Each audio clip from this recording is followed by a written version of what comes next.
3월 2일 화요일, 오늘 좋은 아침입니다. 이제 3월은 봄입니다. 이 꽃이 제가 아마 작년 12월 달에 받은 것 같은데 겨울을 지나고 드디어 꽃이 지금 피고 있습니다. 봄은 어김없이 찾아옵니다. 또 자연은 가장 먼저 그것을 인식하는 것 같습니다. 여러분의 신앙에도 또 새로운 봄이 떠올라서 이 한 해에도 아름다운 열매 맺는 귀한 한 해 되시기를 바랍니다. 자, 여러분 지금 은사를 다 받으셨죠? 나름대로 하나님께서 주신 은사들을 다 가지고 있을 것입니다. 그렇다면 하나님께서 우리에게 은사를 주신 목적은 무엇일까요? 결론적으로 말씀드리면 그리스도의 몸인 교회를 세우려는 데 있는 것입니다. 오늘 고린도전서 1장 7절 말씀을 보겠습니다. 너희가 모든 은사에 부족함 없이 우리 주 예수 그리스도의 나타나심을 기다림이라. 아멘. 오늘 7절을 보니까 바울은 고린도 교회가 모든 은사에 부족함이 없다 이렇게 말하고 있습니다. 사실은 제가 이 고린도 전서를 보면서 참 부러운 것 중에 한 가지가 사실은 이 부분입니다. 고린도 교회가 얼마나 은사가 많이 넘쳤는지 모릅니다. 다른 어떤 교회보다도 하나님의 은사를 많이 받았습니다. 그렇다면 여러분, 왜 하나님께서는 이 고린도 교회에 이처럼 많은 은사를 주셨을까요? 말씀드리면 결론적으로 그것은 그리스도의 몸된 교회를 세우도록 하나님께서 허락해 주신 것입니다. 바울은 이에 대해서 분명하게 말합니다. 에베소 4장 12절에서 이는 성도를 온전케 하며 봉사의 일을 하게 하며 그리스도의 몸을 세우게 하려 함이라 라고 분명히 말하고 있습니다. 이 말씀 우리 한번 다시 보면은 우리가 정말 이 부분에 대해서 이 말씀대로 이 은사를 사용하는지를 생각해 봐야 되는 것입니다. 왜냐하면 하나님의 선물로 받은 이 은사를 오늘날 많은 성도들이 용도를 모르고 마구 잘못 사용할 때가 있는 것입니다. 오늘 5절에서 앞부분에 7절까지 보면 바울에게 칭찬받았던 이 고린도 교회도 그 부족함이 없던 은사를 엉뚱한 데 써서 곤란을 겪은 모습을 보게 됩니다. 고린도 성도들은 다양한 하나님의 은사를 체험했습니다. 방언하고 예언하는 것은 일반적인 될 만큼, 기본이 될 만큼 은사가 넘쳤습니다.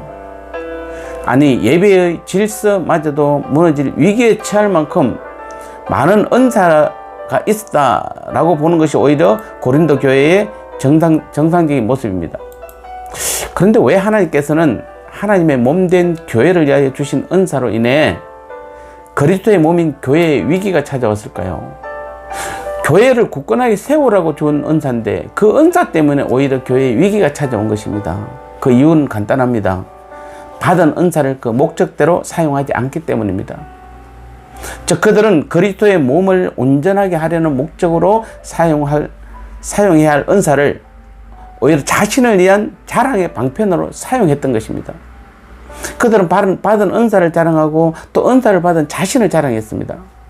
즉 은사를 자신의 우월성을 뽐내는 도구로 사용한 것입니다. 내가 설교를 잘하네, 내가 섬김을 잘하네, 내가 전도를 잘하네, 내가 잘 가르치네, 여러 가지 은사를 자신을 드러내는 도구로 사용한 것입니다. 자, 이것이 화근이었습니다. 남을 위해서 그리스도의 몸된 교회를 위해서 사용해야 될 것을 자신을 위해서 사용했으니까 이것이 해가 되는 것은 당연한 것입니다. 다시 한번 우리는 아셔야 됩니다. 하나님의 몸된 교회를 세우라고 주신 은사를 자신을 위해 사용하면 반드시 해가 됩니다. 아마 여러분 이 주위에 그런 분들을 많이 보셨을 것입니다. 마음 아픈 것은 은사를 잘못 사용한 성도들은 오늘 우리 교회와 우리 주변에도 얼마든지 많이 볼 수 있습니다.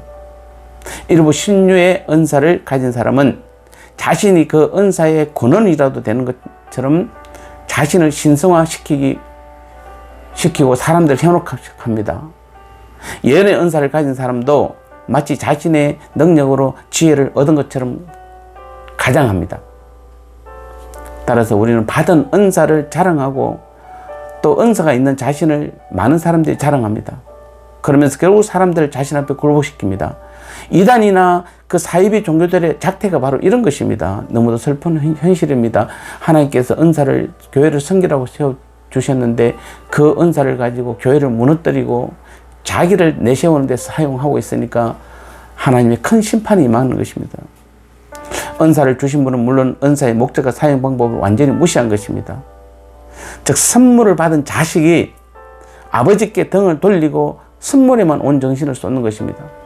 아버지보다 선물이 더 좋아 보이는 것입니다. 이런 모습이 되어서는 안 되겠습니다. 절대 안 됩니다. 오늘 우리 교회에도 다양하게 각각의 은사를 받으신 분들이 많습니다.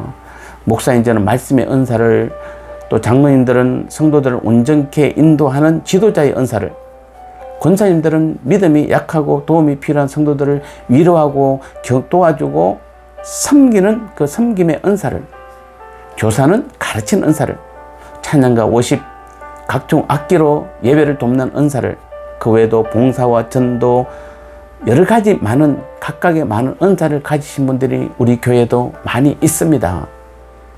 어떤 경우에도 우리는 자신을 자랑하거나 내세우면 안 됩니다. 내가 원래 이 분야에 잘했어라고 했으면 하나님께서 그 분야에 여러분이 뛰어나기 때문에 은사를 주셔서 그 분야를 사용한 것 뿐입니다. 어떤 일이라도 우리는 우리를 내세우거나 자랑해서는 안 됩니다. 겸손히 주님의 몸된 교회를 세워가는데 조용히 쓰임받는 것이 가장 은사를 주신 하나님의 목적에 또 주님의 뜻에 가장 부합한 사람들입니다. 그러면 우리는 다시 한번 우리에게 은사, 즉 선물로 주신 그 주님께 감사하는 것은 물론이거니와 주님의 의도에 맞게 주님을 증거하고 주님의 몸된 교회를 든든히 세우는 목적으로 사용할 때에 우리의 은사는 날로 더 커질 것입니다. 더 하나님께서 더 귀하게 사용할 것입니다. 이제 우리는 언젠가 하나님 앞에 우리가 어떻게 서야 될지를 고민하는 신앙생활을 살아가야 되는 것입니다. 지금까지 우리가 받은 이 은사를 잘못 사용하였다면, 나를 드러내고 나를 나타내는 데 사용했다면 이제부터라도 우리는 회개하고 철저히 주님의 몸된 교회와 다른 사람을 섬기는데 귀하게 쓰임받는 귀한 은사자가 되시기를 다시 한번 주님의 이름으로 축복합니다. 하나님, 그렇습니다. 우리에게 주님의 몸된 교회를 든든히 세워가라고, 주님을 증거하는 일에 쓰임받으라고 우리에게 은사를 주셨는데 우리가 그 용도를 잘못 사용해서 오히려 주님의 몸된 교회가 힘들고 어려움을 겪었던 모습을 보게 됩니다. 다시 한번 이제부터라도 회개하며 우리 모두가 다 주님께 주신 은사를 주님의 교회와 하나님 나라를 증거하는 일에 귀하게 쓰임받는 우리 모두의 그 믿음, 그 은사가 될 수 있도록 성령이여 날마다 우리를 이끌어 인도하여 주옵소서. 예수님의 이름으로 간절히 기도드리옵나이다. 아멘.